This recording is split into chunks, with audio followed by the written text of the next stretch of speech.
Good morning, everyone. Today, I'm here to urge hurricane-weary North Carolinians to turn their attention to Hurricane Michael, even as families, businesses, schools, farms, and communities across our state are still cleaning up and starting to rebuild from Hurricane Florence. Hurricane Michael is a powerful storm churning through the Gulf of Mexico, and it is expected to make landfall in Florida tomorrow.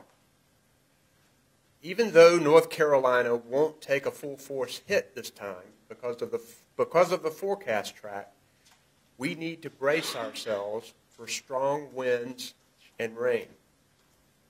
Forecasters tell us that we can expect to feel the effects of Michael here starting Wednesday night or early Thursday. Already bruised southeastern North Carolina could feel tropical storm force winds. Further inland, winds won't be as powerful, but still strong enough to rip tarps off damaged roofs. If your home was damaged in Florence, now is the time to secure it if you're able to do so safely. Most of our state could see 2 to 5 inches of rain, with more, possibly 6 inches, in central North Carolina. Heavy rains could quickly lead to flash flooding, especially where the ground is still saturated from Florence.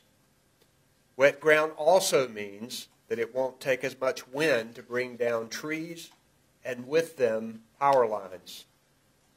Along our coast and sounds, Michael may cause moderate storm surge. Unlike Florence, this storm is expected to move through our state quickly, and conditions should improve on Friday. As I've traveled across our state in recent weeks and talked to people who were hit hard by Florence, I've heard from many people who worry every time that the rain falls and the rivers start to rise. Although Michael is not predicted to bring much river flooding to North Carolina, we will be watching the rivers closely with this storm. If you live in flood-prone areas, listen and watch for warnings and be prepared to evacuate if you're asked to do so. I know people are fatigued from Florence, but don't let this storm catch you with your guard down. With Michael a couple of days away from North Carolina, we do have time to get ready. Review your emergency plans and restock your emergency supplies, food, water, flashlights, extra batteries, and medications. Prepare for possible power outages. Clear your yard of debris that could cause damage in high winds. Figure out your evacuation route if you're asked to leave, and plan how you'll contact family and friends. Stay tuned to your local news and monitor weather forecasts closely. I know people who weathered Florence this year and other storms before don't even want to think about another one, but we have to. So I'm asking you to be watchful and alert and to get ready.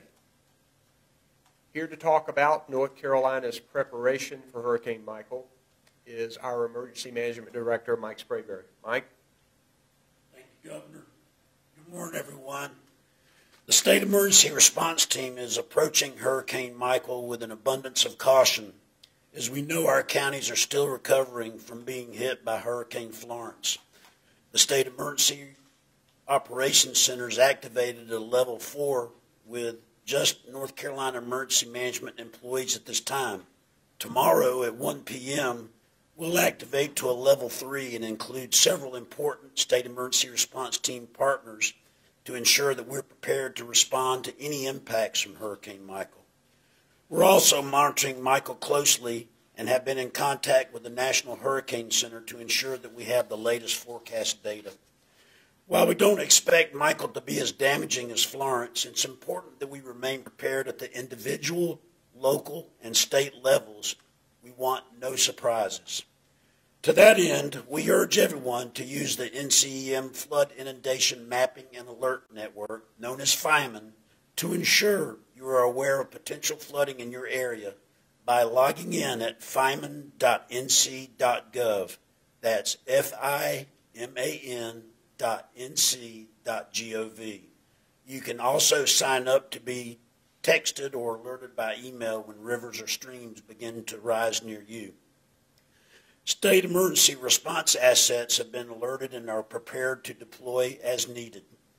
Our logistics warehouse has also been activated in the event commodities are required. As always, we urge you to follow the instructions of your local officials and stay tuned to your local media for situational awareness, and also to download the readync.org app on your iPhone or Droid for situational awareness there. Thank you so much. Thanks, Governor. We have members of our team here, including Katie Webster, our meteorologist. We'll be glad to take your questions. Okay, we'll let you know when there will be another. Oh, there is? I'm sorry. Yes. Is there a heightened, awareness just because we are so shortly moved from Hurricane Florence, any saturation or ongoing relief efforts that is being taken more seriously than if Florence hadn't hit just a month or so ago? We always take it seriously when tropical storm force winds and rain are likely to hit our state. But the problems can be exacerbated by the fact that we have saturated ground, which could exacerbate flash flooding and have weakened trees, which could cause more trees to fall than normal. We also have repairs beginning in many homes. A number of homes have rooftop tarps that could be damaged or blown away with this wind. So, yes, because of the damage caused by Hurricane Florence and the fact that there is still some standing water in places, we have to be that much more alert about the damage that Hurricane Michael could do. We hope this thing blows through here and that we don't see much damage from it. It is scheduled or forecast to be to move quickly through our state, not unlike Florence, which has sat around for a long time. But we know we have to be ready, and hurricane-weary North Carolinians cannot let their guard down just because we're fatigued with Hurricane Florence.